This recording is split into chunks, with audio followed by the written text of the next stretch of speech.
গল্প খাদকদের আড্ডায় আপনাদের সবাইকে স্বাগত। এখানে বাংলা গল্পের গুণমুগ্ধ খাদকদের উন্নত মানের ও সুস্বাদু গল্প পরিবেশন করা হয়।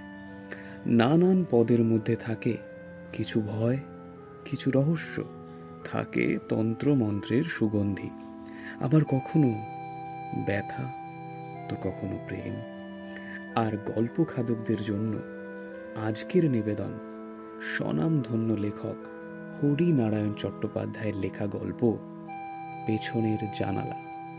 তাহলে গল্প ভক্ষণ করা যাক। আচমকা বদলির হুকুম এলো কলকাতা থেকে গয়া। মোট ঘাট বেঁধে গয়া পৌঁছে দেখি প্ল্যাটফর্মে শুকলাল দাঁড়িয়ে।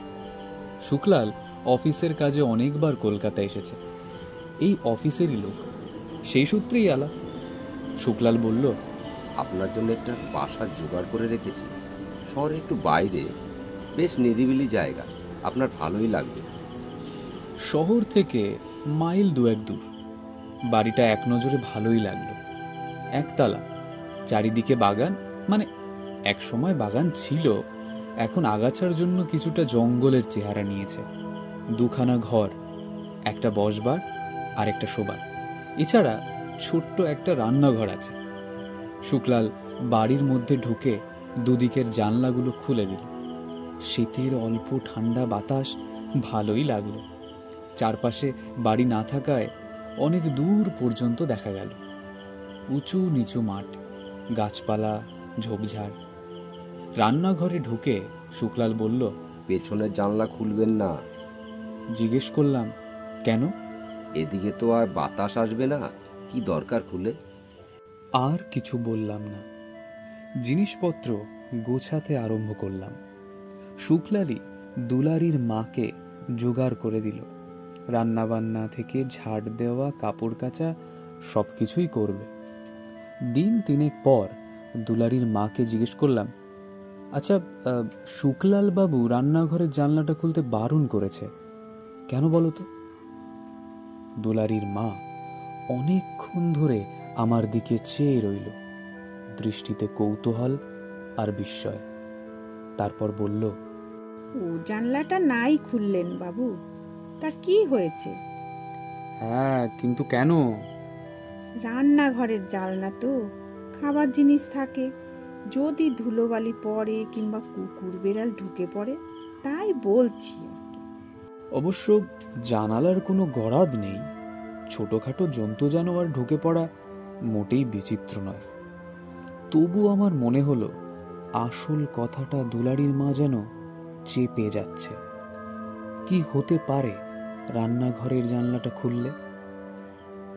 সেদিন ছুটি ছিল, অনেক বেলা পর্যন্ত ঘুমালাম। ঘুম থেকে উঠে দেখলাম দুলারির মা টেবিলের ওপর চায়ের কাপ রেখে গিয়েছে রোজকার মতো। তারপর হয়তো সে বাজারে যাবে। দরজাটা বন্ধ করে মুখ হাত ধুয়ে রান্নাঘরের চৌকাঠে গিয়ে দাঁড়ালাম। আর দাঁড়াবার সঙ্গে সঙ্গেই চোখ পড়ল পেছনের জানলাটার ওপর। বাইরে এলোমেলো শীতের হাওয়া বইছে। বন্ধ জানলাটা সেই হাওয়ায় থরথর করে কাঁপছে। ঠিক যেন মনে হলো যেন আমাকে সেই জানলাটা বলছে, আমাকে খুলে দাও, আমাকে খুলে দাও। খুলতে গিয়েও দাঁড়িয়ে পড়লাম। সবাই যখন বারণ করছে তখন কি দরকার জানলাটা খুলে? কিন্তু সঙ্গে সঙ্গে ছেলে মানুষই ভয়টা দূর করে সজোরে জানলায় ধাক্কা দিলাম। জানলা খুলল না। অনেকদিন না খোলার জন্য জানলাটা এঁটে গিয়েছে আর কি। আমারও জেদ চেপে গেল। প্রাণপণ শক্তিতে জানলাটা খোলবার চেষ্টা করতে লাগলাম। বার চারেক ধাক্কা দেবার পরে জানলাটা খুব শব্দ করে খুলে গেল। খোলার সঙ্গেই আশ্চর্য এক কাণ্ড। বাইরে থেকে গরম হাওয়ার একটা ঝলক ঘরের মধ্যে এসে ঢুকল। কেন এমন হলো? অন্য জানলা দিয়ে বেশ ঠান্ডা হাওয়া আসছে, শীতের স্বাভাবিক হাওয়া। তবে কি অনেকদিন বন্ধ থাকার জন্য হাওয়াটা এরকম গরম? না, সেটা কি করে হতে পারে? ঠিক বুঝতে পারলাম না। এগিয়ে জানলার কাছে গিয়ে দাঁড়ালাম। কি আছে বাইরে যার জন্য এই জানলাটা খোলা নিষেধ একেবারে? এদিক ওদিক দেখতে দেখতেই নজরে পড়ল কাছেই একটা ঝাঁকড়া গাছের নিচে একটা কবর। কবরের আকার দেখে মনে হলো ছোট বয়সের কেউ শুয়ে আছে। কবরের মাথার কাছে একটা সাদা রঙের ক্রস। আচ্ছা, এই ব্যাপার, এরই জন্য এত কাণ্ড। শুকলাল আর দুলারির মা কি মনে করেছিল যে কবর দেখে আমি ভয় পাবো, তাই জানলাটা খুলতে মানা করেছিল? তাছাড়া আর কি হতে পারে? আর তো কিছুই নজরে পড়ছে না। সদর দরজাটা খুটখুট শব্দ হতে রান্নাঘর থেকে বেরিয়ে এসে দরজা খুলে দিলাম। দুলারির মা বাজার করে ফিরে এসেছে। আমাকে দেখে বলল, বাবু বুঝি ঘুমিয়ে পড়েছিলেন? অনেকক্ষণ ধরে দরজা ঠেলছি। আমি কোনো উত্তর না দিয়ে শোবার ঘরে চলে এলাম। একটু পরেই রান্নাঘর থেকে দুলারির মায়ের চিৎকার কানে এলো। এ কি, এ জানলা কে খুললো? সর্বনাশ, এমন কাজ কে করলে? হায় হায়! রান্নাঘরে গিয়েই অবাক হয়ে গেলাম। বাজারের জিনিস চারিদিকে ছড়ানো। দুলারির মায়ের এলোমেলো বেশ, খোলা চুল, লাল দুটি চোখ, চিৎকার করে চলেছে।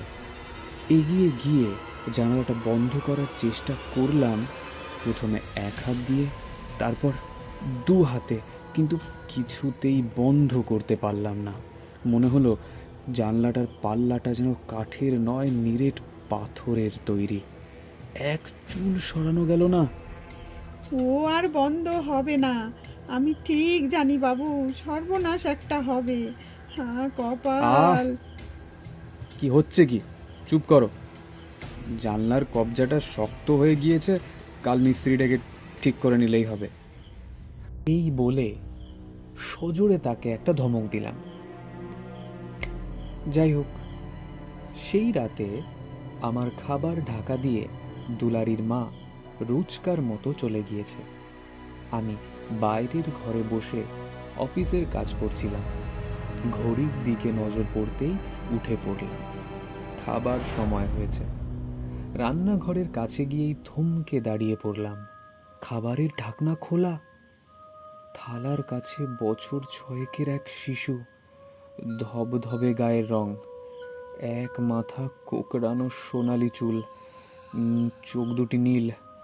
শিশুটি দাঁড়িয়ে নেই, অনবরত সেই থালাটার চারপাশে ঘুরছে। হাত দিয়ে চোখ দুটো রোগড়ে নিলাম। না, ভুল দেখছি না তো? ঘরের মধ্যে শিশু আসবে কোত্থেকে? না না না, সেই একই দৃশ্য। শিশুটি ঘুরপাক খাচ্ছে, খুব ধীরে পায়ে। একটু পরেই শিশুটি থেমে গেল, মুখ তুলে দেখলো আমার দিকে। নীল দুটি চোখের অদ্ভুত দৃষ্টি। আমার সারা দেহ যেন হিমের স্পর্শে অসাড় হয়ে গেল।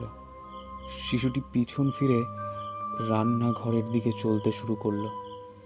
আমি কেমন একটা সাহস নিয়ে তার দিকে এগিয়ে গেলাম। কিছুটা গিয়ে আর যেতে পারলাম না। ঠিক জানলার কাছে যেতেই অসহ্য এক গরম হাওয়া আমার গায়ে লাগলো। বাড়িতে আগুন লাগলে যেমন গরম তাপ লাগে, অবিকল সেই রকম একটা ধোঁয়ার কুণ্ডলী। আর তারপর শিশুটিকে আর দেখতে পেলাম না। কিছুক্ষণ দাঁড়িয়ে থেকে সন্দেহ হলো সবই হয়তো আমার মনের ভ্রম।